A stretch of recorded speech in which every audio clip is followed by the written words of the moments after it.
उनके जो चीफ आ रहे हैं, नेक्स्ट आर्मी चीफ जनरल सेठ, तो ही हिट्स द ग्राउंड रनिंग। उसको थोड़ा टाइम नहीं चाहिए फिर टू कैच अप कि क्या हुआ क्या नहीं हुआ। साउथ वेस्टर्न कमांड ये कमांड कर चुके हैं, सदर्न कमांड ये कमांड कर चुके हैं। दोनों जो पाकिस्तान के बरखिलाफ ऑपरेट करती हैं, ये बहुत पढ़े लिखे चीफ हैं, इंटेलिजेंट हैं, काफी ये हैं, ये आर्मर्ड कोर से आए। 7 कैंपों को अपने ड्रोन से दुश्मन के पोस्टों के परखच्चे उड़ा दिए थे। को लड़ाई लड़ने का मौका मिला ऑपरेशन सिंदूर में। बड़ा जबरदस्त काम हमारी फौज ने किया था, जिसका श्रेय टोटल जनरल द्विवेदी को जाता है। ये सारी प्लानिंग ये आर्मी चीफ को करनी होती है। भाई अगर सर्विस चीफ को ऑपरेशंस का अनुभव होना चाहिए, ड्रोन्स आपके साथ होने चाहिए। हमारी जो एयरफोर्स है वो बहुत कमजोर पड़ती जा रही है। आज हम हैं 28 पे सर, जबकि पाकिस्तान की एयरफोर्स है 25। पता नहीं हम तलवे चाटने में क्यों लग गए कि फौजी ताकत, फायर पावर बढ़ानी। 3000 तोपे हैं, वो 155 मिलीमीटर कैलिबर की होनी चाहिए। जो भारत में हथियार मैन्युफैक्चर करो, तब आपको जल्द से जल्द हथियार चाहिए, क्योंकि लड़ाई कभी भी छिड़ सकती। नमस्कार, मेरा नाम है जितेंद्र चौहान और आप देख रहे हैं स्टेट मिरर हिंदी।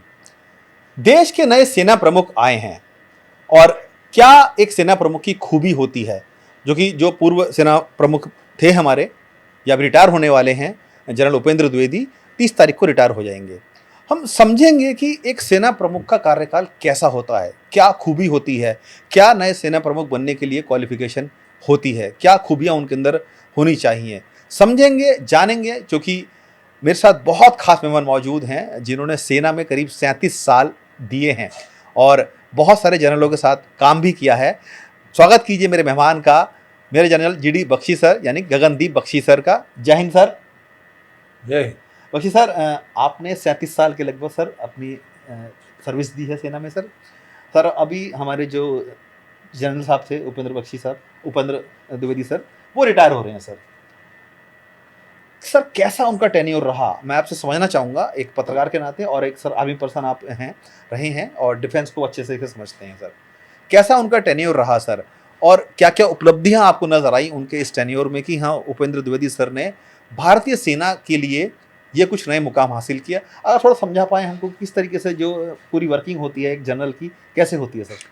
देखिए, सर्वप्रथम जनरल उपेंद्र द्विवेदी मेरी रेजिमेंट के, अच्छा, जम्मू एंड कश्मीर राइफल्स के, तो मैं उनको अच्छी तरह से जानता हूँ जी। और वो इन्फेंट्री के अफसर हैं। नॉर्दर्न कमांड में उनका अच्छा खासा तजुर्बा था, जो कि सबसे हमारी एक्टिव कॉम्पिटेंट कमांड, और वहाँ से स्वाभाविक था कि वो आर्मी के चीफ बनेंगे, और एक बड़ी करेक्ट डिसीजन थी। और ये बहुत वो कामयाब टेन्योर रहा है उनका, क्योंकि उनको लड़ाई लड़ने का मौका मिला ऑपरेशन सिंदूर में। भारत की सेना का नेतृत्व करने का सुअवसर, सुनहरा मौका उनको प्राप्त हुआ, जिसमें हमारे देश की सशस्त्र सेनाओं ने बड़ा शानदार प्रदर्शन किया जी। हालांकि 4 दिन का ही युद्ध था, लेकिन इसके अंदर नॉन कॉन्टैक्ट वॉरफेयर था, लेकिन इसके अंदर आर्मी ने एक बड़ी जबरदस्त भूमिका ऑपरेशन सिंदूर के दौरान निभाई। ज्यादातर श्रेय एयरफोर्स को दिया जा रहा है, लेकिन याद रखा जाए कि जो 9 टेररिस्ट कैंप थे, उनमें से तकरीबन 6 या 7 को तो आर्मी ने ठोका था। बिल्कुल ठीक है, और 7 को आर्मी ने ठोका था। 7 कैंपों को अपने ड्रोन से, M777 मीडियम हॉविट्जर गनों से और आर्टिलरी फायर से, फिर उन्होंने फायर असॉल्ट्स किए थे पूरी लाइन ऑफ कंट्रोल के साथ। दुश्मन के पोस्टों के परखच्चे उड़ा दिए थे, उनके जो रियर एलिमेंट्स थे उनको तबाही करी, हेडक्वार्टर्स निस्तनाभूत किए। बड़ा जबरदस्त काम हमारी फौज ने किया था, जिसका श्रेय टोटल जनरल द्विवेदी को जाता है। सर आपने बताया कि आपकी ही रेजिमेंट के वो रहे और आपका भी नाता सर बहुत लंबा उनसे रेजिमेंट से रहा है। सर मैं ये समझना चाहता हूँ कि क्या क्या एक सेना प्रमुख की जिम्मेदारियां बन जाती हैं जब वो उस ओहदे पर आ जाते हैं? क्या सिर्फ ऑपरेशनल चीज़ें रहती हैं या पूरी सेना को कमांड करना रहता है, और किस तरीके से चीज़ें रहती हैं सर? देखिए, ऑपरेशनल कमांड तो सेना के चीफ के पास होती है, लेकिन वो पूरे करता धरता होते हैं सेना के। सेना का मोराल बुलंद रहे, सेना को अच्छे और सही और मुफीद हथियार सही मात्रा में मिले, टाइम पे मिले, ये सारी प्लानिंग ये आर्मी चीफ को करनी होती है। अब तो एक चीफ ऑफ डिफेंस स्टाफ भी CDS बन गई है जो ऊपर आ गया है, और लेकिन बहुत फर्क पड़ा है। बहुत सारी फाइनेंशियल पावर्स आर्मी चीफ को डेलीगेट होती हैं, आर्मी कमांडर्स को डेलीगेट होती हैं, ताकि वो खुद अपने हथियार खरीद सकें, बनवा सकें। और आत्मनिर्भरता का जो अभियान चला है उसमें सेना प्रमुखों का बहुत बड़ा हाथ रहता है जी। तो ऑपरेशनल कमांड तो है ही है, he is an operational commander, मतलब सेना की। बिल्कुल। और स्ट्रेटेजिक गाइडेंस प्लानिंग में उनका बहुत बड़ा किरदार रहता है, और उनको ऑपरेशनल एक्सपीरियंस बहुत फर्क डालता है। भाई अगर सर्विस चीफ को ऑपरेशंस का अनुभव होना चाहिए, कमांड का अनुभव होना चाहिए, कमांड में उसी को रखा जाता है ऊपर जो अच्छा कर रहा है, अच्छा प्रदर्शन करता है, demonstrated performance.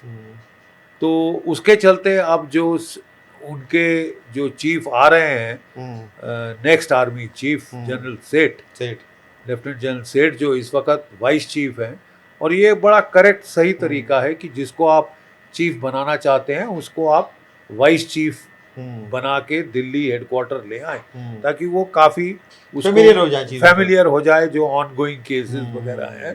So he hits the ground running, उसको थोड़ा टाइम नहीं चाहिए फिर टू कैच अप की क्या हुआ क्या नहीं हुआ अंतरकाल में वगैरह वगैरह।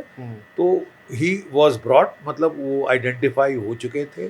साउथ वेस्टर्न कमांड ये कमांड कर चुके हैं, सदर्न कमांड ये कमांड कर चुके हैं, दोनों जो पाकिस्तान के बरखिलाफ ऑपरेट करती हैं, और जहां सबसे ज़्यादा पंगे का चांस इस वक्त पाकिस्तान से जी। सो ये बड़ी आई थिंक उपयुक्त चॉइस है।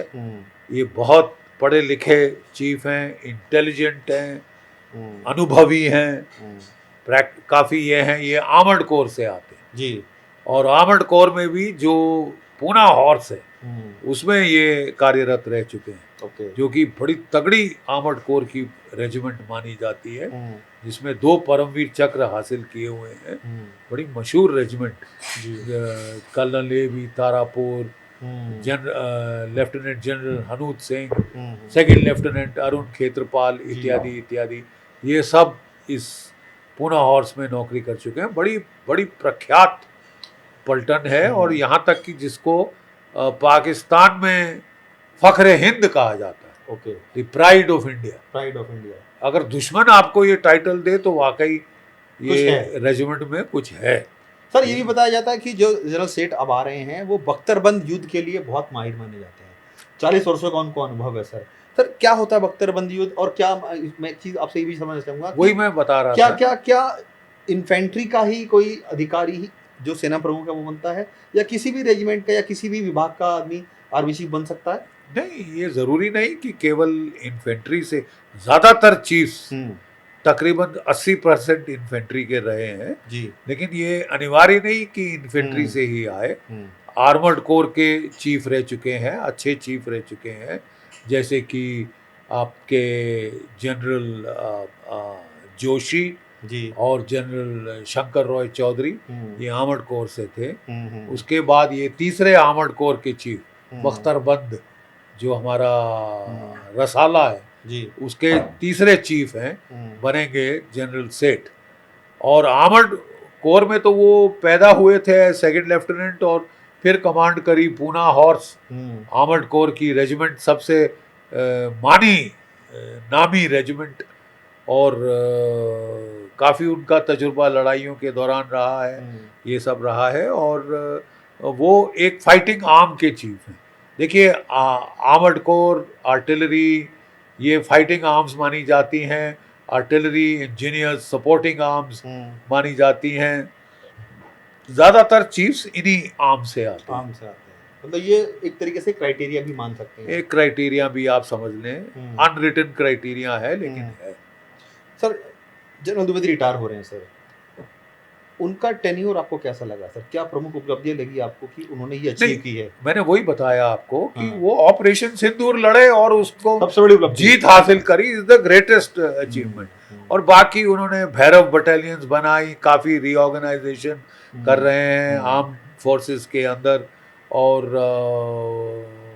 काफ़ी जो वेपन सिस्टम्स का इंट्रोडक्शन हुआ है, ड्रोन्स का इंट्रोडक्शन हुआ है, 155 मिलीमीटर कोई 350 के करीब ये जो एटैक्स गन हैं वो इनके टाइम में आर्मी के अंदर आई हैं, और हमारे जो अपगनिंग प्रोग्राम है T-72s का, T-90s का, टैंक्स को जो अपरेट किया जा रहा है इंजन, नहीं तो 750 हॉर्स पावर का इंजन होता था इसका T-72 का, 1000 का हॉर्स पावर का इंजन होता था T-90 का। अब ये जो है T-72 में 1000 हॉर्स पावर के इंजन फिट होंगे, और जो आपका T-90 है उसमें 1300 से 1500 हॉर्स पावर की, उसी टैंक की कैपेबिलिटी में जमीन आसमान का फर्क पड़ जाए।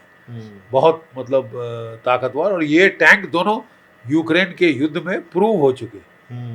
दे have demonstrated their combat performance. Abraham tank शैंक्स के पर खच्चे उड़ा दिए हैं जी, ठीक है।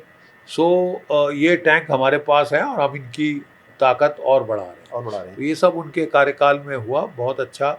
हमने ऑपरेशन सिंदूर में बदला लिया, और हमने अंततः जो आर्मी ने ही मारा ना जी, वो जो 3 टेररिस्ट थे जो छुपते फिर रहे थे, जंगलों में घूम रहे थे, खाक जान, उनको ढूंढ निकाल के मारा तो आर्मी के स्पेशल फोर्सेस मारा। तो उसका सबका श्रेय एक अच्छा I would say successful combat tenure रहा है जनरल द्विवेदी का। बख्शी सर, एक सवाल ये है कि सेना प्रमुख जो सुप्रीम कमांडर होती है, राष्ट्रपति होती है सर, हम तीनों सेनाओं के जो सुप्रीम कमांडर माना है उनको माना जाता है। सरकार का सहयोग कितना इंपॉर्टेंट हो जाता है किसी भी सेना प्रमुख के लिए, या किसी भी जो भी तीनों तरह की हमारी सेनाएं हैं उनके प्रमुखों के लिए? खासतौर से आर्मी की मैं बात करना चाह रहा हूँ यहाँ पे सर। सरकार का कितना इंपॉर्टेंट रोल रहता है सेना में, अगर आकस्मिक स्थिति में कोई सेना को डिसीजन लेना है कि भाई आपके सामने एक अर्जेंट सिचुएशन आ गई है, आपको उसमें सर फोकस करना है और एक्शन करना है, क्या उनके पास परमिशन होती है, या उनको सर अपने सुप्रीम कमांडर से परमिशन लेनी होती है, या सरकार उनको कोई परमिशन देती है? देखिए साहब, आर्मी बगैर हुक्म के कुछ नहीं कर सकती। जो बेसिक हुक्म है, बॉर्डर पार करना है, पाकिस्तान पे चढ़ाई करनी है, चीन पे हमला करना है, बचाव करना है, ये तो सरकार के आदेश आते हैं ना कि लड़ाई अब छिड़ गई, आपके टास्क ये है, ये सरकार देती है, तब जाके वो हुक्मों का पालन कर सकता है। मतलब खुद से अपने आप से नहीं कर उसको कैसे करना, किस तरीके करना, वो सब आर्मी चीफ का काम, ठीक है ना। लेकिन आदेश उसको ऊपर से आना एक प्रजातंत्र में अनिवार्य है। वो पाकिस्तान की फौज जैसे अपने फैसले नहीं ले सकता जी, सारा उसको जो सपोर्ट है वो सरकार से आता है, सारा फंडिंग सरकार करती है, हथियार सरकार दिलवाती है। सरकार पैसे ना दे तो वो चीफ बेचारा क्या कर सकता है? शायद इसी को प्रोफेशनलिज्म कहते हैं नेचुरली। यही इसी वजह से हमारी आर्मी इतनी प्रोफेशनल आर्मी मानी जाती है, क्योंकि वो सिविलियन कंट्रोल के नीचे रहती है। पाकिस्तान जैसे मनमानी नहीं करती, कू नहीं करती। सेव करने के लिए है, डिस्ट्रक्ट करने के लिए नहीं बनी। हाँ बिल्कुल, वो राज करने के लिए नहीं आई, वो देश को बचाने के लिए। बख्शी सर, चूंकि आपने भी सर बहुत लंबा टेन्योर सेना में दिया है, मैं एक चीज़ जानना चाहूँगा सर, क्योंकि हमारे देश में बहुत बड़े बड़े जनरल्स रहे हैं सर। अगर नाम लूँ सबसे पहले तो मैं सर, जैसे मानेकशॉ सर का नाम आता है, लोगों की ज़ुबान पे है, सब लोग जानते हैं। जनरल थिमैया का नाम आता है, बहुत सारे ऐसे सर जनरल्स हैं जो बहुत मतलब इस्टेब्लिश हैं और वेल नोन हैं, दुनिया उनको जानती है सर। आपने भी सर बहुत सारे जनरल्स के साथ काम किया है, आपका कोई पसंदीदा जनरल रहा हो कि नहीं इनका काम मुझे बहुत अच्छा लगा और इनके साथ काम करने में मुझे बहुत मज़ा आया, और कौन सा आपको सबसे ज़्यादा प्रभावित लगा?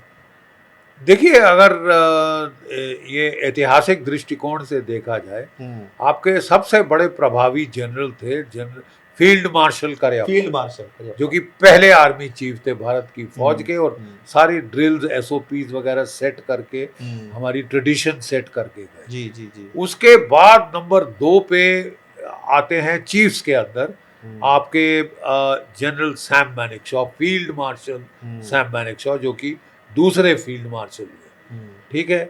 और फिर मैं जनरल सुंदर जी, उनके पहले जनरल कृष्णा राव, जनरल सुंदर जी, इनको मैं बहुत इज्जत की दृष्टि से देखती है। जनरल बीसी जोशी भी बड़े सक्सेसफुल आर्मी चीफ थे। जनरल शंकर रॉय चौधरी भी बड़े ठहरे सुलझे हुए आर्मी चीफ थे। ठीक है, जनरल कृष्णा राव मैंने बताया, और जनरल सुंदर जी मैंने बताया, ये तो आर्मी चीफ्स में। लेकिन अगर आप हमारे आर्मी कमांडर्स में आए, वाइस चीफ्स में आए, उनमें भी जनरल हरबख्श, जिन्होंने 65 के युद्ध में कमाल का प्रदर्शन किया वेस्टर्न फ्रंट पे, और उस जीत का एक बहुत बड़ा सेहरा वो जनरल चौधरी को जाता है जो कि आर्मी कमांडर थे, लेकिन तकरीबन बराबर का सेहरा जाता है जनरल हरबख्श सिंह को। बांग्लादेश युद्ध में फील्ड मार्शल मानेकशॉ को तो सबने नाम सुना है, लेकिन बहुत कम लोग 2 नाम जानते हैं जिनका बड़ा भारी योगदान था, जो इतना लोगों को मालूम है। सो जो आर्मी कमांडर दर्जे पे मैं सबसे पहले नाम लूंगा लेफ्टिनेंट जनरल हरबख्श सिंह का।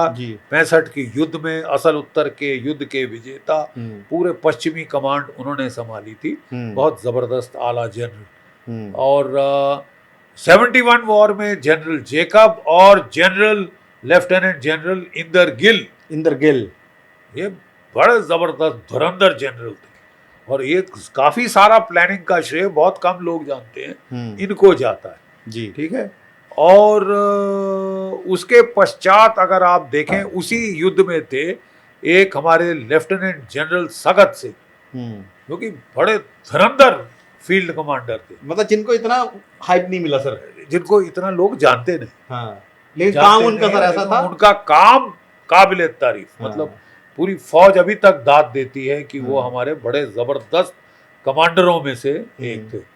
फिर 2 जनरल औरों को याद आता है, लेफ्टिनेंट जनरल ओबेरॉय, अभी कुछ दिन पहले उनका वो स्वर्गवास हुआ। और फिर एक जनरल हैं हमारे लेफ्टिनेंट जनरल योगी शर्मा, बड़ा जबरदस्त, बड़ा आला दिमाग, और वो सेंट्रल आर्मी कमांडर बने थे जी। बट बहुत उनका कंट्रीब्यूशन है इस फौज की तरफ। तो मेरे लिहाज से ये जो नाम है, ये कुछ बड़े चुनिंदा नाम है हमारी फौज के अंदर, जिन्होंने बहुत अच्छा प्रदर्शन किया है। वैसे सर एक सवाल हम ये सोचते हैं कि पहले की जो वॉर्स होती थी अलग डिफरेंट तरीके से होती थी, आज की जो वॉर्स हो रही है बहुत एडवांस हो गई हैं, तरह तरह के हथियार आ गए हैं, बहुत एडवांस हो गई है। आपकी नज़र में सर, आपने जब सेना ज्वाइन की और अभी की अगर आप तस्वीर देखते हैं, तो सबसे खतरनाक हथियार जो आपको लगा हो, परमाणु हथियार को छोड़ के अगर बात करूं तो मैं, कौन सा आपको लगा कि हाँ ये एक डेडली वेपन था जो हमेशा डेडली वेपन ही रहेगा और आपको बहुत पसंदीदा था? देखिए, जो रेवोल्यूशन इन मिलिट्री अफेयर्स हुआ है, जो मेरे टाइम में नहीं था जी, और जो अब हाल ही में हुआ है, और जिसमें ऑपरेशन सिंदूर में जबरदस्त प्रदर्शन किया है, आपके मिसाइल्स, ब्रह्मोस क्रूज मिसाइल्स, ठीक है, आपके आकाश मिसाइल, सरफेस टू एयर, और आपके ड्रोन्स, जिन्होंने जबरदस्त प्रदर्शन किया है, दूर दराज के टेररिस्ट कैंपों के पर खच्चे उड़ाए हैं, पाकिस्तानी हेडक्वार्टर के पर खच्चे उड़ा दिए हैं। ये ब्रह्मोस क्रूज मिसाइल्स, ये और हमारे ड्रोन्स, इन्होंने आरएमए कर दिया है रेवोल्यूशन इन मिलिट्री अफेयर्स। ये मतलब बहुत खतरनाक हो गए हैं, बहुत लड़ाई की में जीत और हार का दारोमदार अब आपकी काबिलियत ड्रोन बनाने में, चलाने में, उसके ऊपर आ गई। वैसे सर एक सवाल ये भी उठता है कि मॉडर्न वॉरफेयर तो हो ही रही है सर, अगर आपको सर दोबारा से फ्रंट पर जाने का मौका मिले और फेस टू फेस, जो आपने सर अपने जीवन में किया है बहुत बार, कई ऑपरेशंस को अंजाम दिया है, फेस टू फेस जाने का मौका मिले, तो आप अपने साथ सर कौन से वो मॉडर्न हथियार अपने पीछे जो प्रैक्टिकल वेपन्स होते हैं वो, और अपने साथ पर्सनली किस तरह के हथियार सर रखेंगे? नहीं, देखिए, ये एक बहुत ज़रूरी हथियार है कि आपको ड्रोन्स आपके साथ होने चाहिए, और ड्रोन्स में महारत होनी चाहिए। मैं तो आर्मी चीफ से मिलने गया था, तो मैंने कहा था कि भाई आईएमए के अंदर के स्तर से कैडेट्स को ड्रोन चलाने सिखाओ, ट्रेनिंग पहले दे दी, ट्रेनिंग दो, ताकि वो अच्छे माहिर हो जाएं ड्रोन चलाने में, इसके पहले कि वो अपनी पलटन पहुंचे, ताकि फिर वो लीडरशिप बड़ी अच्छी दे सकते हैं।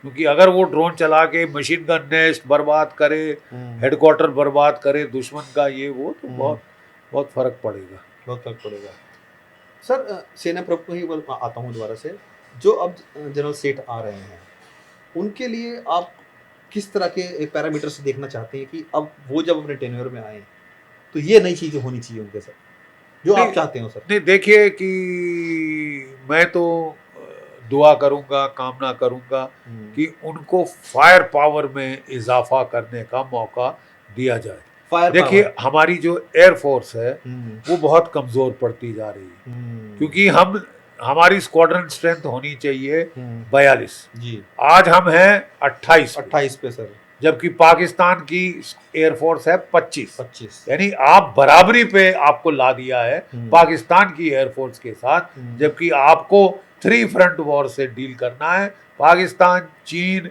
बांग्लादेश। तो ये कैसे हो सकता है? और अगर फायर पावर में आज कमी है क्योंकि हम जेट इंजन नहीं बना पा रहे, LCA हमारे उड़ नहीं पा रहे क्योंकि अमेरिका पैसे खाकर भी इंजन नहीं दे रहा है, और हम जो हमारा आमका बनने वाला है प्राइवेट सेक्टर को दे दिया, वो भी रोके बैठा। लेकिन अड़ंगा ये है कि उसमें इंजन आएगा अमेरिका से, GE 414, और वो ना दे तो क्या LCA की कहानी दोहराई नहीं जाएगी? बिल्कुल बिल्कुल। क्या हमने सबक नहीं सीखा कि हम निर्भर नहीं हो सकते अमेरिका पे? पता नहीं हम तलवे चाटने में क्यों लग गए हैं कि किसी तरह से अमेरिका को खुश करो, डोनाल्ड ट्रंप के साथ, आसिम मुनीर के साथ कंपटीशन करो तलवे चाटने में। तो साहब आपको जो है अपनी फौजी ताकत, फायर पावर बढ़ानी होगी। अगर एयरफोर्स नहीं बढ़ा पा रहे तो हमको मिसाइल की ताकत बढ़ानी होगी, ज्यादा क्रूज मिसाइल, निर्भय मिसाइल, प्रलय मिसाइल फौज को देने होंगे, आपको ज्यादा Pinaka multi barrel rocket launcher देने होंगे, आपको मीडियम आर्टिलरी फौज को बढ़ा के देनी होगी ताकि अगले चीफ जीत हासिल कर सकें। और आप अपने देश में 155 गन्स बना रहे हैं, कल्याणी फोर्ज ये गन्स बना रहा है, और ये वर्ल्ड बीटर डिजाइन है। अमेरिका की तोप से ज्यादा इसकी रेंज है, उसकी 45, इसकी 48 किलोमीटर, वो 3 राउंड पर मिनट फायर करती है। अमेरिकन तोप ये 5 राउंड पर मिनट फायर करती है, लेकिन हम 350 पे रोक लगा के बैठ गए। नहीं, हमको एक हल्की गन चाहिए, नई डिजाइन करो, 10 साल लो, 15 साल। अबे तुम किस दुनिया में ठहर रहे हो? जबकि इतना एडवांस चीजें हो रही हैं। लड़ाई कल हो सकती है, 2 महीने में हो सकती है, और आप कह रहे हो कि 10 साल है, बनाओ आराम से, नई गन बनाओ, ट्रायल करो, ये हो वो हो, फिर उसके 10 साल तो ट्रायल होगा, सिलेक्शन होगा, फिर उसकी प्रोडक्शन जब तक शुरू होगी 10 साल बीत जाएंगे। आपको उम्मीद है आपके पास 10 साल? तो जो गन बन गई है उसको मात्रा में खरीदो, बाय इट इन क्वांटिटी। जब मैं आर्मी में था तो हमने मीडियमाइजेशन आर्टिलरी का प्लान बनाया था, एमओ डायरेक्टरेट, कि हम सारी गनों के कैलिबर हटा के एक कैलिबर, भारी कैलिबर 155 मिलीमीटर, पूरा तोपखाना हमारे में जो 3000 तोपें हैं वो 155 मिलीमीटर कैलिबर की होनी चाहिए। तो उसके चलते अभी तो आप 600 लाए हो, तो आप ये जो गन सक्सेसफुल हो गई है कल्याणी, वो 1100 लो, 300 पे क्यों सुई अटका दी? सर क्या सरकारी तंत्र आड़े आता है सर मॉडर्न ऑफ वेपनाइजेशन करने में? नहीं, अपनी तरफ से तो ये लोग पूरी कोशिश कर रहे हैं, और पिछली सरकार से तो कहीं ज्यादा किया है। Thank God just in time इन्होंने रफाल के 2 स्क्वाड्रन खरीद लिए। थैंक गॉड जस्ट 2 के भी 3 स्क्वाड्रन खरीद लिए। Thank God just in time इन्होंने ये 3 रेजिमेंट ले ली S-400 की, जो लाइफ सेवर साबित हुई। सिंदूर में नहीं तो हम पिट जाते अगर नहीं लाए होते। बिल्कुल। तो इन टाइम इक्विपमेंट लाना बहुत जरूरी है कि हम 10 साल में दे देंगे, 15 साल में दे देंगे, फिक्र नहीं करो। हाँ, हमारे मन में है पहले हमको भारत मंडपम बनाने दो, पहले हमको ये बिल्डिंग खड़ी करने दो, वो अरे साहब भाल में गई मारते। अगर लड़ाई के लिए तैयारी नहीं की तो वो सब की सब ध्वस्त हो जाएंगे। सर लेकिन एक मुश्किल ये भी आती है कि सर हमने देखा है कि लॉबीज बहुत सारी काम करते हैं सर, जब वेपन्स खरीदे जाते हैं बहुत तरह के आरोप भी लगते हैं कि, और हमारे देश में हुआ भी है सर। ओ भाई, तभी हम कह रहे हैं ना, इंडिजनाइज, जो भारत में हथियार मैन्युफैक्चर करो, डिजाइन करो, मैन्युफैक्चर करो। अब बन गई है तो तब भी नहीं खरीदेंगे। 300 खरीदेंगे, वो भारी बहुत है। भारी है तभी तो गोला ज्यादा दूर जा रहा है। बिल्कुल। वेट कम करोगे उसका रेंज भी कम हो जाएगी। लेकिन इस सरकार में सर आपको वो चीजें कम नजर आती है कि हाँ ये एक्शन नहीं, जरूर ले इस लेती है। सरकार में हमने बहुत कुछ किया है यार। हमने पूरा इंफ्रास्ट्रक्चर जो नहीं बनाया था हिमालय में पिछले 75 साल, वो बना डाला है। 10 साल में वो 10 साल में बना दिया है ये वो। लेकिन अभी ये सोच लेना कि बस अब हो गया, अब तफरी मारो, बहुत टाइम है, 10-20 साल में बना देंगे। पहले दूसरी पार्लियामेंट बना लें, पहले ये भारत मंडपम बना दें, फिर एक डांस का हॉल भी चाहिए। साहब आपको जल्द से जल्द हथियार चाहिए, क्योंकि लड़ाई कभी भी छिड़ सकती है। हालत इतनी खराब है बलूचिस्तान में, सिंध में, पख्तूनख्वा में। चीन के साथ तो थोड़ा फिर भी शांति है, अभी शांति है, लेकिन पाकिस्तान से किसी भी दिन युद्ध हो सकता है। और बांग्लादेश तैयार हो रहा है, और बांग्लादेश अपनी मालिश कर रहा है कि हम आंखें दिखाएंगे।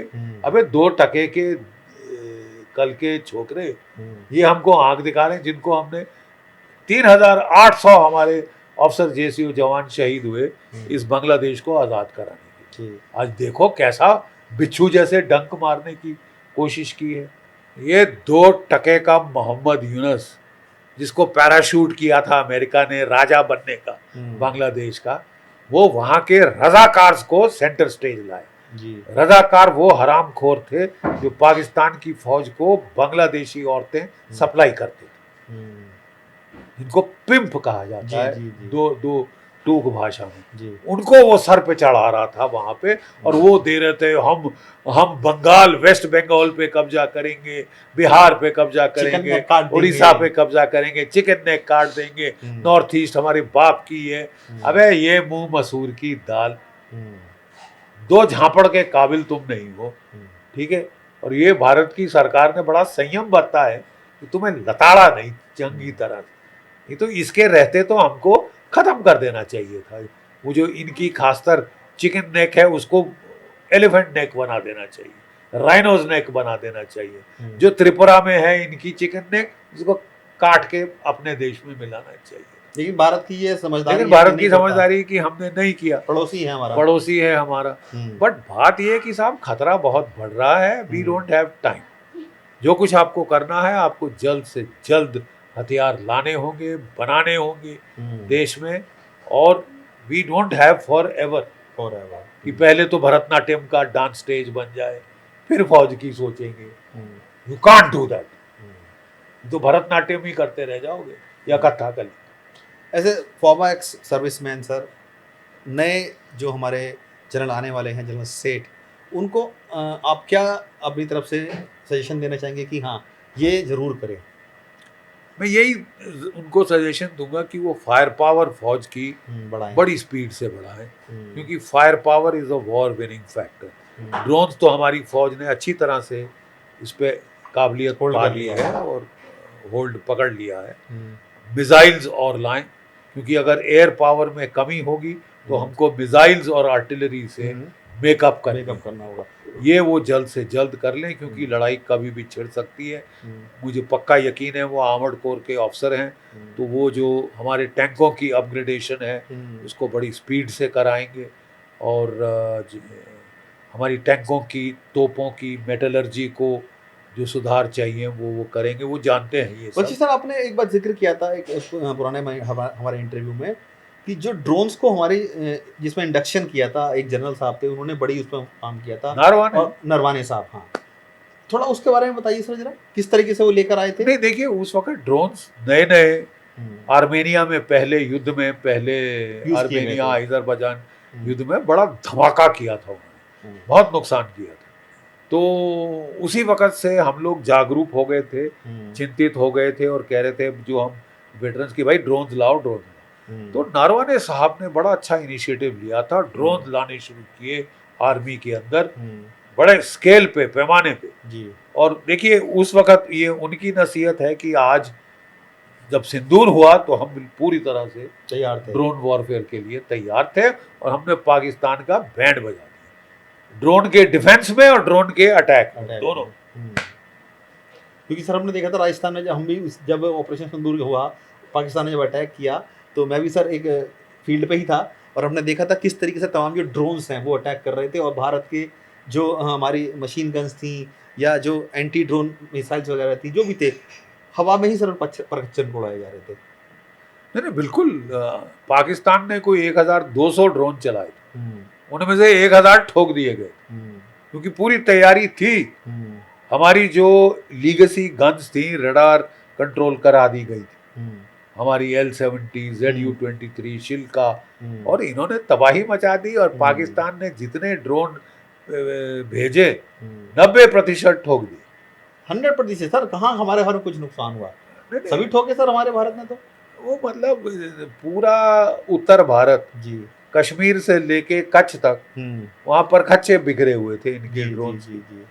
Very few drones could get through to their target, गिने चुने एक दो, वो भी कोई खास नुकसान नहीं कर पाए।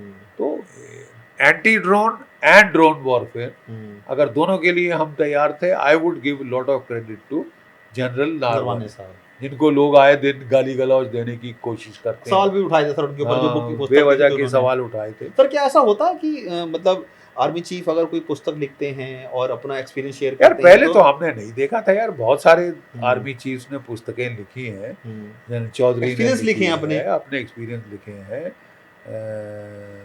जनरल सुंदर जी ने लिखा था 3 blind man of Hindustan. General अपने जो राव साहब थे उन्होंने लिखी थी किताब प्रिपेयर और पेरिश। तो सब जनरल लिखते हैं, और ये प्रथा है कि you must pass your experience. लेकिन ये कहा गया कि जो जिस तरीके से जवाब दे दिया गया था कि आपको जो करना है कीजिए, वो सही नहीं था लिखना, कि पीएमओ से अगर कोई आदेश मिला था या उन्होंने जिस तरीके से बोला गया था वो नहीं लिखना चाहिए था। क्या उन्होंने कोई कुछ गलत नहीं लिखा था। उन्होंने कहा था कि मेरे को, क्योंकि सरकार के आदेश थे कि चाइना के फ्रंट पे फायर खोलने के पहले हमसे क्लियरेंस ले ली जाए, ठीक है, क्योंकि ये बहुत बड़ा फैसला, तो ही हैड टू आस्क। और पीएम साहब ने सही फैसला दिया कि जो उचित समझते हो करो। That is what the prime minister, यही ऑथराइजेशन देनी काफी है। प्राइम मिनिस्टर थोड़ी ना ऑर्डर देगा वहां से दिल्ली में बैठे, अच्छा ऐसा करो, अपनी एंटी टैंक गन निकालो, 2 क्लिक ऊपर 5 क्लिक दाहिने, पहला राउंड फायर करो, लगा नहीं लगा, अच्छा अब 3 क्लिक दाहिने जाओ। ये प्राइम मिनिस्टर का काम। सही बात, not his work, he delegates, he gives the authorisation, okay you want to open fire, open fire. ऐसे छूट भी सर शायद ही किसी ने दी हमारे देश में।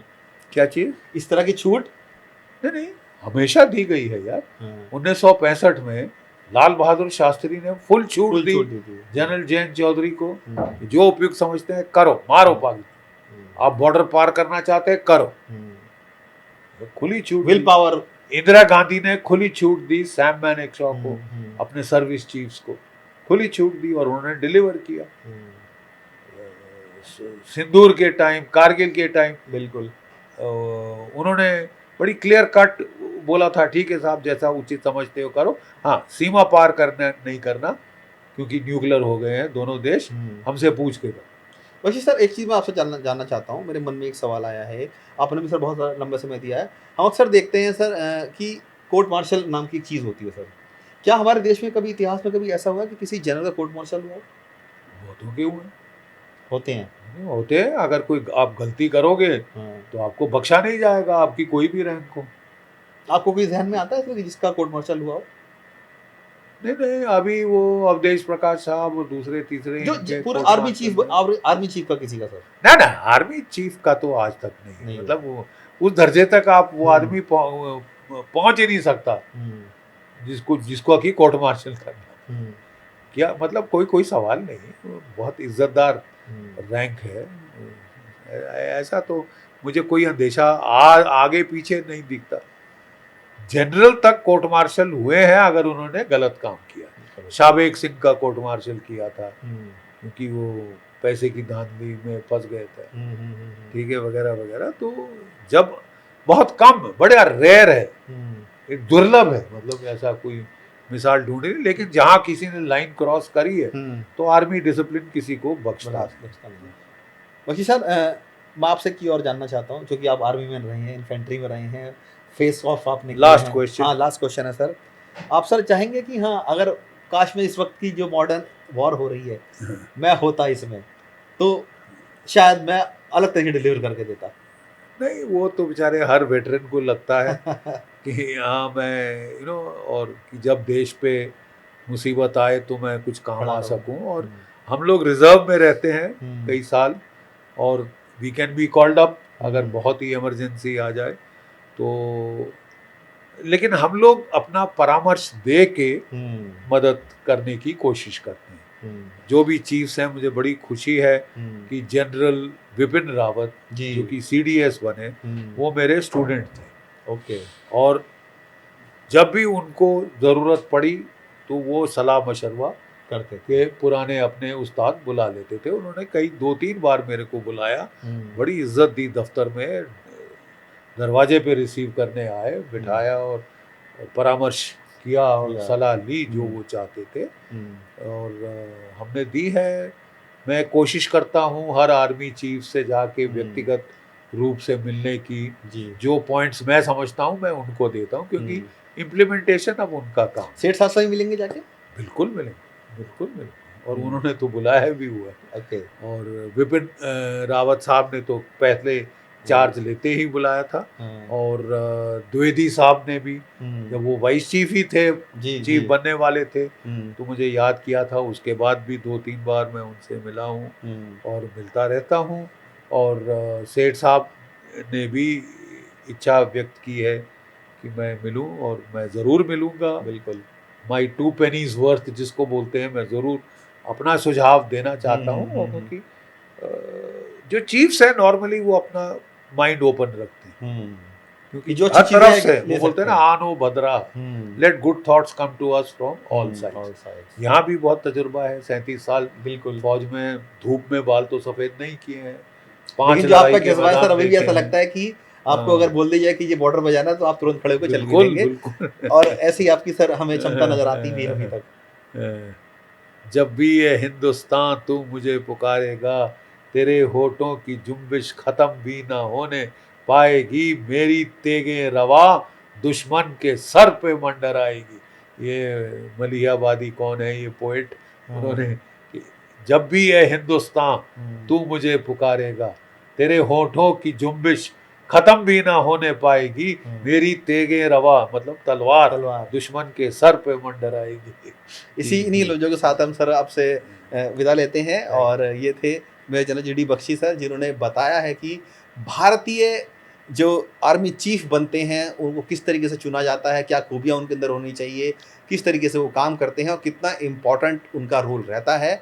और उम्मीद की जा सकती है कि जो नए जनरल आने वाले हैं, जनरल सेठ, वो भारतीय सेना को नई ऊंचाई तक लेके जाएंगे, और जो कमियां शायद पीछे कुछ समय में रही हैं उनको वो ज़रूर पूरा करेंगे। और अपनी शुभकामनाएं बख्शी सर ने उनको दी हैं।